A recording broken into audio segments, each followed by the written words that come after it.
वाराणसी शहर उत्तरी भारत की मध्य गंगा घाटी में भारतीय राज्य उत्तर प्रदेश के पूर्वी छोर पर गंगा नदी के बाईं ओर के वक्राकार तट पर स्थित है। यहाँ वाराणसी जिले का मुख्यालय भी स्थित है। वाराणसी शहरी क्षेत्र 7 शहरी उपिकायों का समूह है और ये 112.26 वर्ग किमी लगभग 43 वर्ग मील के क्षेत्र फैला हुआ है। शहरी क्षेत्र का विस्तार 82°56 पूर्व, 83°03 पूर्व एवं 25°14 उत्तर, 25°23.5 उत्तर के बीच है। उत्तरी भारत के गांगेय मैदान में बसे इस क्षेत्र की भूमि पुराने समय में गंगा नदी में आती रही बाढ़ के कारण उपत्यका रही है। खास वाराणसी शहर गंगा और वरुणा नदियों के बीच एक ऊंचे पठार पर बसा है। नगर की औसत ऊंचाई समुद्र तट से 80.71 मीटर है। यहाँ किसी सहायक नदी या नहर के अभाव में मुख्य भूमि लगातार शुष्क बनी रही है।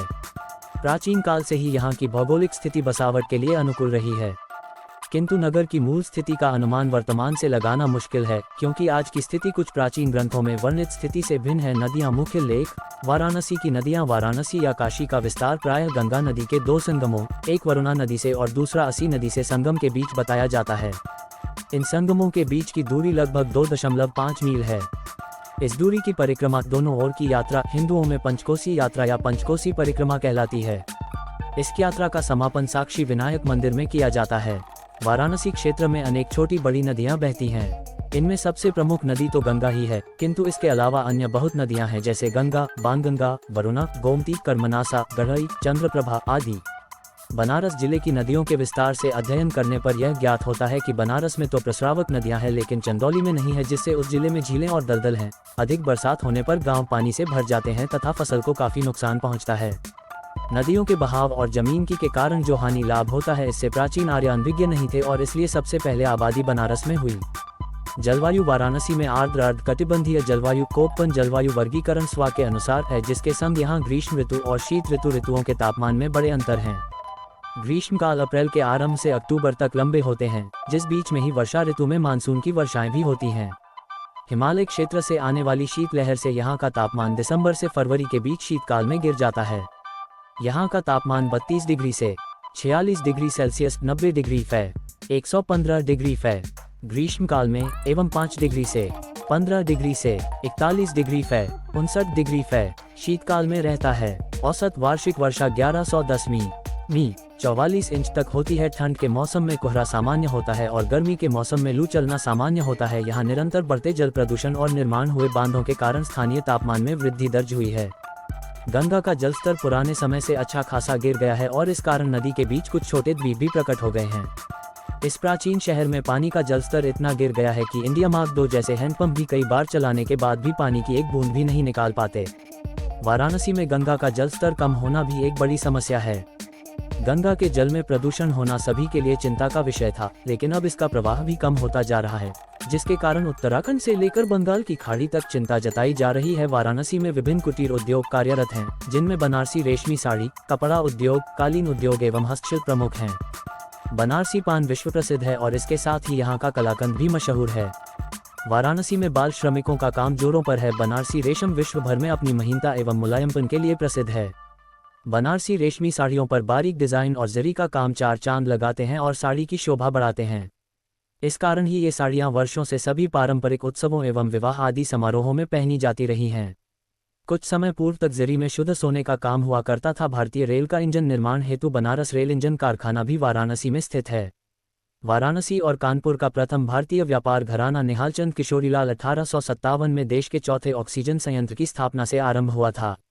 इसका नाम इंडियन एयर गैसेज ली था। लॉर्ड मकौले के अनुसार वाराणसी वह नगर था जिसमें समृद्धि, धन संपदा, जनसंख्या, गरिमा एवं पवित्रता एशिया में सर्वोच्च शिखर पर थी। यहाँ के व्यापारिक महत्व की उपमा में उसने कहा था, बनारस की खड्डियों से महीनतम रेशम निकलता है, जो सेंट जेम्स और वर्सेल्स के मंडपों की शोभा बढ़ाता है। वाराणसी के प्रशासन में कई संस्थाएं संलग्न हैं, जिनमें से प्रमुख है वाराणसी नगर निगम एवं वाराणसी विकास प्राधिकरण, जो वाराणसी शहर की मास्टर योजना के लिए उत्तरदायी है। यहाँ की जलापूर्ति एवं मल निकास व्यवस्था नगर निगम के अधीनस्थ जल निगम द्वारा की जाती है। यहाँ की विद्युत आपूर्ति Uttar Pradesh power corporation limited द्वारा की जाती है। नगर से प्रतिदिन लगभग 35 करोड़ लीटर मल एवं 425 टन कूड़ा निकलता है। कूड़े का निष्कासन लैंडफिल स्थलों पर किया जाता है। बड़ी मात्रा में मल निकास गंगा नदी में किया जाता है। शहर और उपनगरीय क्षेत्र में नगर निगम द्वारा बस सेवा भी संचालित की जाती है। नगर की कानून व्यवस्था उत्तर प्रदेश पुलिस सेवा की वाराणसी मंडल में वाराणसी क्षेत्र के अधीन आती है। नगर में पुलिस के उच्चतम अधिकारी पुलिस अधीक्षक हैं। बनारस शहर वाराणसी लोकसभा निर्वाचन क्षेत्र में आता है। वर्ष 2014 में हुए आम चुनावों में भारतीय जनता पार्टी के नरेंद्र मोदी यहां से सांसद चुने गए थे। वाराणसी जिले में 5 विधानसभा निर्वाचन क्षेत्र आते हैं। ये इस प्रकार से हैं: वाराणसी के उच्चतर माध्यमिक विद्यालय Indian certificate of secondary education ICSE, केंद्रीय माध्यमिक शिक्षा बोर्ड CBSE या उत्तर प्रदेश माध्यमिक शिक्षा परिषद UP बोर्ड से सहबद्ध हैं। वाराणसी में 3 सार्वजनिक एवं एक मानित विश्वविद्यालय हैं। बनारस हिंदू विश्वविद्यालय, जिसकी स्थापना 1916 में पं. मदन मोहन मालवीय ने एनी बेसेंट के सहयोग से की थी। इसका 1350 एकड़ 5.5 वर्ग की में फैला परिसर काशी नरेश द्वारा दान की गई भूमि पर निर्मित है। इस विश्वविद्यालय में भारतीय प्रौद्योगिकी संस्थान IITBHU एवं आयुर्विज्ञान संस्थान विश्व के सर्वोच्च 3 एवं एशिया सबसे बड़े आवासीय विश्वविद्यालयों में से एक हैं। यहाँ 128 से अधिक स्वतंत्र शैक्षणिक विभाग हैं। संपूर्णानंद संस्कृत विश्वविद्यालय, भारत के गवर्नर जनरल लॉर्ड कॉर्नवालिस ने इस संस्कृत महाविद्यालय की स्थापना 1791 में की थी। ये वाराणसी का प्रथम महाविद्यालय था। इस महाविद्यालय के प्रथम प्रधानाचार्य संस्कृत प्राध्यापक जेम्योर ICS थे। इनके बाद J.R. Ballantyne, R.T.H. Griffith, doctor G. थेवो, doctor Arthur Venis, doctor Ganganath Jha और गोपीनाथ कविराज हुए। भारतीय स्वतंत्रता उपरांत इस महाविद्यालय को विश्वविद्यालय बनाकर वर्तमान नाम दिया गया। महात्मा गांधी काशी विद्यापीठ एक मानित राजपत्रित विश्वविद्यालय है। इसका नाम भारत के राष्ट्रपिता महात्मा गांधी के नाम पर है और यहाँ उनके सिद्धांतों का पालन किया जाता है। केंद्रीय तिब्बती अध्ययन विश्वविद्यालय सारनाथ में स्थापित एक मानित विश्वविद्यालय है। यहाँ परंपरागत तिब्बती पठन पाठन को आधुनिक शिक्षा के साथ वरीयता दी जाती है। उदय प्रताप कॉलेज एक स्वायत्त महाविद्यालय है जहाँ आधुनिक बनारस के उपनगरीय छात्रों हेतु क्रीड़ा एवं विज्ञान का केंद्र है। वाराणसी में बहुत से निजी एवं सार्वजनिक संस्थान हैं जहाँ हिंदू धार्मिक शिक्षा की व्यवस्था है। प्राचीन काल से ही लोग यहाँ दर्शन शास्त्र, संस्कृत, खगोल शास्त्र, सामाजिक ज्ञान एवं धार्मिक शिक्षा आदि के ज्ञान के लिए आते रहे हैं। भारतीय परंपरा में प्रायः वाराणसी को सर्वविद्या की राजधानी कहा गया है। नगर में एक जामिया सलाफिया भी है जो सलाफी इस्लामी शिक्षा का केंद्र है। इन विश्वविद्यालयों के अलावा शहर में कई स्नातकोत्तर एवं स्नातक महाविद्यालय भी हैं, जैसे Agrasen degree college, Harishchandra degree college, Arya Mahila degree college एवं स्कूल ऑफ मैनेजमेंट। वाराणसी का पुराना शहर गंगा तीरे का लगभग चौथाई भाग है, जो भीड़ भाड़ वाली संकरी गलियों और किनारे सटी हुई छोटी बड़ी असंख्य दुकानों व सैकड़ों हिंदू मंदिरों से पटा हुआ है। ये घुमाव और मोड़ों से भरी गलियां किसी के लिए संभ्रम करने वाली हैं। ये संस्कृति से परिपूर्ण पुराना शहर विदेशी पर्यटकों के लिए वर्षों से लोकप्रिय आकर्षण बना हुआ है। 59 वाराणसी के मुख्य आवासीय क्षेत्र विशेषकर मध्यम एवं उच्च मध्यम वर्गीय श्रेणी के लिए घाटों से दूर स्थित हैं। ये विस्तृत, खुले हुए और अपेक्षाकृत कम प्रदूषण वाले हैं। रामनगर की रामलीला यहाँ दशहरा का त्योहार खूब रौनक और तमाशों से भरा होता है।